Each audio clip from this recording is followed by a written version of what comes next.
এবার ট্রাম্প প্রশাসনের তোপের মুখে অভিবাসী চালকরা। অডিটে অনিয়ম ধরা পড়ায় ক্যালিফোর্নিয়ায় 17,000 অভিবাসীর বাণিজ্যিক ড্রাইভিং লাইসেন্স বাতিল করা হয়েছে। ট্রাম্প প্রশাসনের এমন সিদ্ধান্তকে রাজনৈতিক উদ্দেশ্য প্রণোদিত বলে মন্তব্য করেছেন ক্যালিফোর্নিয়ার গভর্নর গ্যাভিন।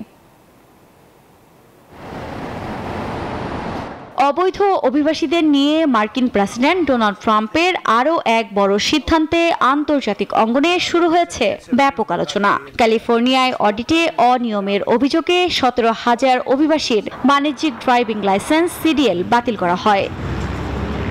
অডিটের তথ্য অনুযায়ী এসব লাইসেন্স এমন হাজারো অভিবাসীকে দেওয়া হয়েছিল যারা এখন আর যুক্তরাষ্ট্রে বৈধভাবে থাকার অনুমতি রাখে না।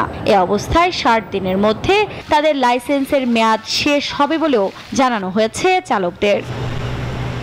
এর আগে গত আগস্টে যুক্তরাষ্ট্রের এক অবৈধ চালকের ট্রাক চাপায় 3 জন নিহত হন। ওই ঘটনার পর ট্রাম্প প্রশাসন বাণিজ্যিক ট্রাক ও বাস চালনায় অনিয়মিত অভিবাসীদের ঠেকাতে পদক্ষেপ আরও কঠোর ও বিস্তৃত করেছে।